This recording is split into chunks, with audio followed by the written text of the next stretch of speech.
Yo, what's up guys, my name is Zuko and this is my Fire Mage guide for PvP. In this guide I'm going to go over the best races, the optimum talents and honor talents, the stat priorities, macros and rotations for Fire Mage PvP. So let's start by looking at the races. On Alliance, hands down the best race is Human. The Human ratio for the extra get out of stun trinket is really powerful both defensively and offensively, but if you don't want to go Human, Night Elf is probably the next best race for Alliance. Shadow Meld can be really nice as you can pre-meld CC and big casts like Full Moon and Chaos Spell if timed correctly. For Horde you have two really strong choices, Orc and Blood Elf. The Orc's ratio reduces stun duration, and when paired with the Relentless honor talent, stuns will be really short, which is all round good due to how many stuns there are in the game at the moment. The Blood Elf ratio is an AoE silence, which is really strong. You can use it for CC. Our Dragon's Breath and Triple Poly equals to 18 seconds, so if you add in the Blood Elf silence, that's 20 seconds of CC just by ourselves. And it can also just be used as an interrupt to stop enemy casts like Greater Pyro, Chaos Bolt, Poly, Fear, all that stuff. Now onto the talents. On the first tier we have Pyromaniac, Conflagration and Firestarter. Pyromaniac gives you a chance to get an instant Pyroblast or Flame Strike after casting an instant Pyroblast or Flame Strike. Conflagration causes our fireballs to apply a dot on the target that has a chance to deal AoE damage, and Firestarter causes all of our fireballs and Pyroblasts on a target above 90% health to be guaranteed crits. Here, you want to go Pyromaniac or Conflagration. Most of the time you want to go Pyromaniac because the chance to get the instant Pyroblast and Flame Strike is really strong and deals a lot of damage.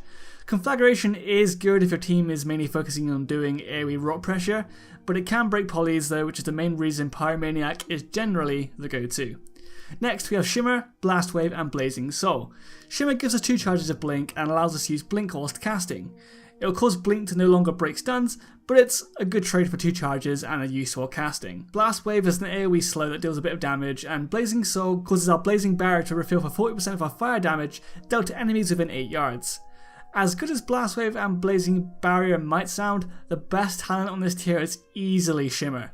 Being able to blink whilst casting is too strong to pass up. You can blink during casts to distance yourself from kicks, or to blink around pillars mid-cast if you're being lined.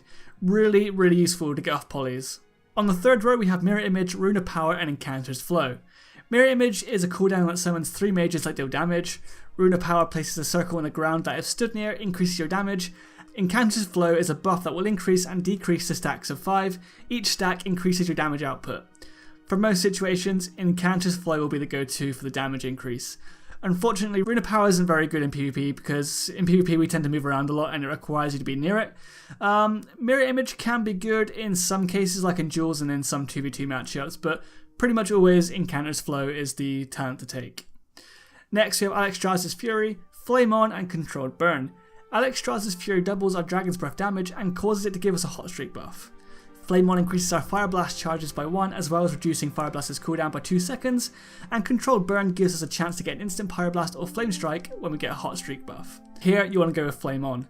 Having the extra Fire Blast as well as reducing its cooldown allows us to get instant Pyroblast easier and more frequently, which increases our consistent pressure. Alexstrasza's Fury isn't great due to Dragon's Breath being used for pills and CC chains, and Controlled Burn is too RNG to pass up for Flame On. On the 5th tier we have Phonetic Speed, Ring of Frost and Ice Ward. Phonetic Speed increases our movement speed after casting Scorch, Ring of Frost is an AoE CC that freezes anyone who walks through it, and Ice Ward gives us an extra charge of Frost Nova. Ring of Frost is really good as it allows us to CC if we're locked on Polymorph, as well as CCing Druids when in a form. Phonetic Speed makes it easier to kite melee due to the movement speed increase, and Ice Ward is great for controlling melee teams. I usually play with Ring of Frost to help with CC chains and setups, but all 3 are viable depending on the situation. On the 6th tier we have Living Bomb, Unstable Magic and Flame Patch. Living Bomb is a dot that explodes and spread to everyone that is hit by the explosion. Unstable Magic gives Fireball a chance to deal AoE damage and deal an additional 50% damage, and Flame Patch makes Flame Strike leave a patch of fire that deals damage over 8 seconds. Here you'll want Living Bomb or Unstable Magic. Unstable Magic is good because it's the biggest DPS increase, but it does have a chance to break polys if the AoE damage hits the poly target. Living Bomb is the next best talent on this tier. Although it can break polys, you'll want to use it when the target isn't near a polyed enemy or when no one is polyed. I mainly take Living Bomb here for that reason, but it's also really good against Demo Locks and Unholy DKs because it can do a lot of damage when it spreads to their pets and then they explode. Finally we have Kindling, Cinderstorm and Meteor. Kindling reduces the cooldown of combustion whenever we crit a Fireball, Pyroblast and Fire Blast. Cinderstorm is an AoE ability that deals additional damage against enemies with Ignite, and Meteor is an AoE ability that deals a decent amount of damage as well as burning the ground that causes additional damage to anyone standing in that area. When using Meteor, you want to try and place it so it only hits the kill target because its damage will split amongst all enemies hit by the Meteor. On this tier, you'll mainly want to go with Meteor because, like I said, it deals a decent amount of damage, which is great for burst. Kindling is okay, as you'll be able to combust more frequently, but 99% of the time, Meteor will be your go-to. Next, the Honor Talents. On the first tier we have Gladiator's Medallion, Adaptation and Relentless. Gladiator's Medallion lets us get out of any CC on a 2-minute cooldown, Adaptation will automatically get you out of any CC with a duration of 5 seconds or more on a 1-minute cooldown, and Relentless reduces the duration of CC on you by 20%. If you're an orc and the enemy team has stuns, I'd recommend going Relentless as stuns on you will be really short. If you're not an orc, you'll most likely want to play with Gladiator's Medallion so you can choose to get out of CC offensively or defensively depending on the situation. The only time I play Adaptation is if I know I'm going to need to use my get out of CC talent on cooldown. On the second tier we have Train of Thought, Mind Quickness and Initiation. Train of Thought increases our damage by 15% but being attacked cancels the effect for 8 seconds. Mind Quickness increases our haste, and Initiation increases our crit chance against target at or above 80% health. Here, you want to go Mind Quickness, as haste is one of our main stats. On the third tier we have Netherwind Armor, Burning Determination and Prismatic Cloak. Netherwind Armor reduces our chance to be critically hit, Burning Determination causes the duration of silences and lockouts to be reduced after being kicked, and Prismatic Cloak reduces all magic damage taken by 50% after blinking for 2 seconds. Here, what you go will depend on the situation. Netherwind Armor is all round good for damage mitigation, Burning Determination is great if you know you'll struggle to get off casts, and Prismatic Cloak is great for mitigating spell damage like Chaos Bolt, Full Moon and Even Bolt. Next we have Temporal Shield, Dampened Magic and Kleptomania. Temporal Shield is a really powerful defensive cooldown, it heals you for all damage taken during its uptime, so you want to try and use that preemptively. Dampened Magic reduces all magical dot damage on you, and Kleptomania causes our Spell Steal to steal all stealable buffs from the target but puts Spell Steal on a 30-second cooldown. All three of these are really strong depending on the situation. Dampened Magic is great against magic rot teams like Shadowplay. Kleptomania is really powerful against Resto Druid teams as you can instantly steal all of the target's hots, and Temporal Shield is just a really powerful defensive. On the fifth tier we have Tinder, Ward in Flames and Flare Up. Tinder causes our next Fireball to deal additional damage as well as decreasing the cast time if Fireball hasn't been casted in 8 seconds. Ward in Flame reduces Flame Strike's cast time as well as increases its damage, and Flare Up gives us an additional Fire Blast charge as well as refunding charges if used on a target not afflicted by Ignite. As we don't really tend to use Flame Strike for damage, more for its slow, you'll want to go with either Tinder or Flare Up.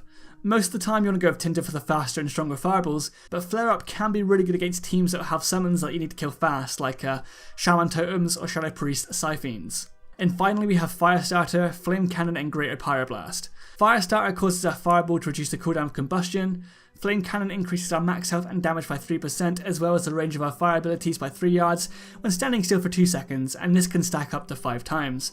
At full stacks your max health and damage will be increased by 15% as well as being able to cast fire spells for an extra 15 yards, and Greater Pyroblast is a long cast that deals 35% of your target's health. Although Firestarter isn't a bad talent, Flame Cannon and Greater Pyroblast are just too good to pass up. The extra health damage and range from Flame Cannon is the general go-to talent because of how powerful it is. However, Greater Pyroblast can be really good in 1v1s as well as sometimes in Arena if you know you can get it off to start off your burst. Now on to stat priorities. Although stats don't affect instance PvP like Arenas and BGs, they are still used in World PvP. Your main stat is Intellect as this increases all spell damage you deal. You'll then want to try and get as much crit as possible as this increases our chance of getting instant Pyroblasts. Then Haste for the faster casts and the faster Fire Blast recharges. Then Versatility, which increases our damage, healing and reduces damage we take, and finally Mastery, which increases the damage of our Ignite dot. As a Fire Mage there aren't really that many macros you need, mainly just Focus or Arena 1-2-3 macros. So this is my Focus counter spell, my Ice Block macro. With this macro if you press it once you'll go into Ice Block, but press it again and you'll leave Ice Block. My Polymorph macro that polys my target and polys my focus target if I hold down shift whilst pressing the keybind, and my Spell Steal macro that steals from my target, and then my focus target if I hold down shift while pressing the keybind.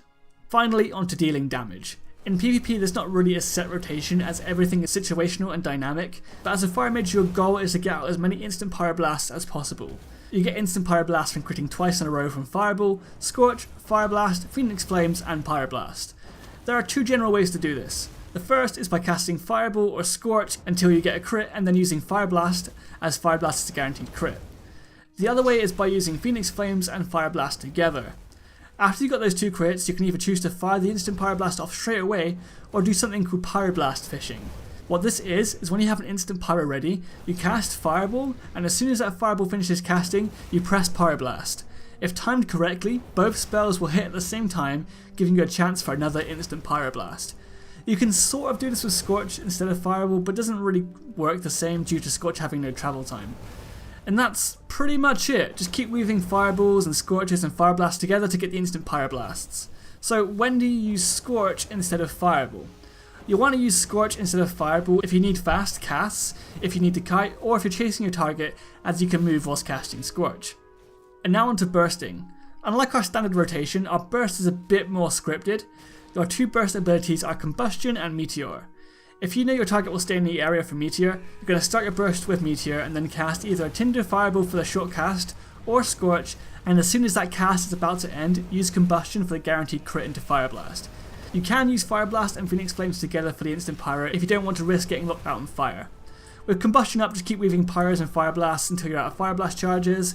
When you're out of charges, sort them for Phoenix Flames and rinse and repeat.